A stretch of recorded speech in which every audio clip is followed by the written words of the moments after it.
दोस्तों आज हम बात करेंगे एक छोटे से टॉपिक के बारे में। पर ये छोटा सा टॉपिक जिनको ये समस्या है उनके लिए ये बहुत बड़ा टॉपिक बन जाता है, जो कि है हार्ट बर्न। हार्ट बर्न क्या होता है और क्या सारे हार्ट बर्न एसिडिटी की वजह से होते हैं? क्योंकि हम लोग बिना सोचे समझे जो भी हार्ट बर्न है, सबसे ज़्यादा एसिडिटी की दवाइयों का मिसयूज होता है, जिनको प्रोटॉन पंप इनहिबिटर्स कहते हैं, जो कि जैसे पेंटोप्राजोल, ओमिप्राजोल, लैंसोप्राजोल, ये कुछ दवाइयां हैं जो कि इस श्रेणी में आती हैं। तो क्या हर हार्ट बर्न के सिम्टम के अंदर ये दवाइयां लेनी चाहिए? इनके क्या परिणाम होते हैं और इनके क्या साइड इफेक्ट्स हो सकते हैं, आइए देखते हैं। हार्ट बर्न का हम लोगों को पता है कि एक कारण है कि एसिडिटी की वजह से हो सकता है।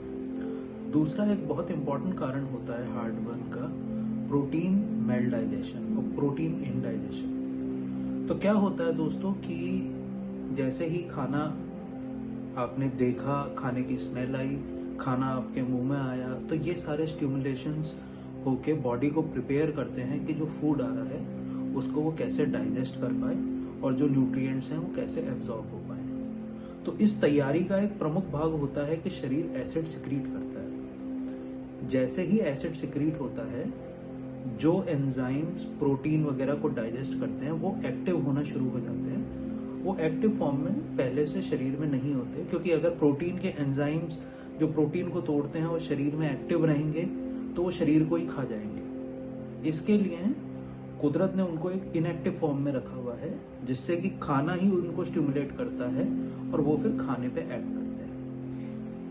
तो जो बॉडी में एसिड सिक्रीट होता है वो प्रमुख कारण होता है जो कि प्रोटीन के एंजाइम्स को एक्टिवेट करता है प्रोटीन डाइजेशन।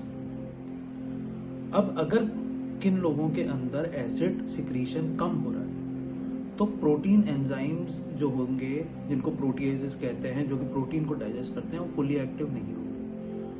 और फुली एक्टिव नहीं होंगे तो प्रोटीन जो आप ले रहे हो खाने में वो पूरी तरह से डाइजेस्ट नहीं होगा। अनडाइजेस्टेड प्रोटीन जो होता है शरीर में, वो हार्ट बर्न के सिम्टम्स दे सकता है। बहुत अमूमन ये देखा गया है कि हार्ट बर्न वगैरह इनडाइजेशन के ज्यादा सिम्टम होते हैं रादर देन प्योर एसिडिटी या इंक्रीज एसिड आउटपुट या एसिड सिक्रीशन की वजह से। तो जब इस तरीके से होगा, तो सपोज हार्ट बर्न हुआ, आपने ये समझा कि ये एसिडिटी का है, आपने एसिड की दवाई लेके एसिड को और कम कर दिया। जब वो और कम कर दिया तो जो प्रोटीन का डाइजेशन है वो और पुअर हो गया। अब इससे क्या है कि टेम्परेरी तो आपको रिलीफ आ गया, लेकिन आप एक ट्रैप में पड़ गए, आपको दवाइयां बंद नहीं कर पाओगे। क्योंकि हर बार देखा गया है जो लोग एंटासिड्स लेते हैं, एसिडिटी की दवाइयां लेते हैं, वो लंबे समय, सालों तक लिए जा रहे हैं। तो ये जो ट्रैप है। दूसरा क्या होता है, जब आप एसिड की दवाइयां लेते हो, बॉडी में एक हार्मोन होता है गैस्ट्रिन, जो कि एसिड का सिक्रीशन बढ़ाता है। तो अब जब आपने प्रोटॉन पंप इनहिबिटर ले लिया, पेंटोप्राजोल जैसे, एसिड को, पंप को तो बंद कर दिया, एसिड बंद कर दिया, लेकिन जब एसिड बढ़ेगा तो वो गैस्ट्रिन को सप्रेस करता है कि और एसिड की जरूरत नहीं है, आप बंद हो जाओ। एसिड है नहीं तो गैस्ट्रिन बढ़ता जाएगा, बढ़ता जाएगा, बढ़ता जाएगा। तो अब जैसे ही आप अगर एसिड की दवाई लेना बंद करोगे, वो गैस्ट्रिन इतना शरीर में एसिड सिक्रीट कर देगा कि एसिडिटी के सिम्टम से आप हमेशा परेशान रहोगे।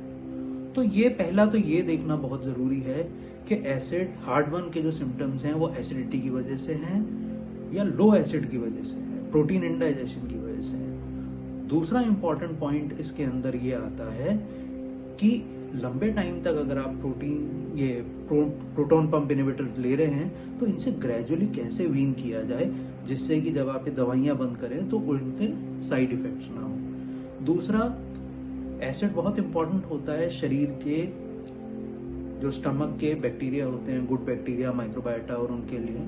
तो इन पेशेंट्स के अंदर जो बहुत एंटासिड दवाइयां लेते हैं, प्रोटॉन पंप इनहिबिटर, इनमें आईबीएस के भी सिम्टम देखने को मिल जाते हैं, इरिटेबल बाउल वगैरह होता है, विटामिन B12 की डेफिशिएंसी हो जाती है। तो इन सब चीजों से बचने के लिए प्राइमरी सिम्टम किस कारण से है वो जानना जरूरी है, उसके अकॉर्डिंग मेडिकेशंस लेनी चाहिए। तो ये मोटा मोटा हमने देख लिया कि हार्ट बर्न को कैसे देखा जाए। All heart burns are not because of acidity और इंक्रीज एसिड आउटपुट। सो बने रहिए दोस्तों, आगे और इंटरेस्टिंग टॉपिक्स लेके आएंगे। Thank you.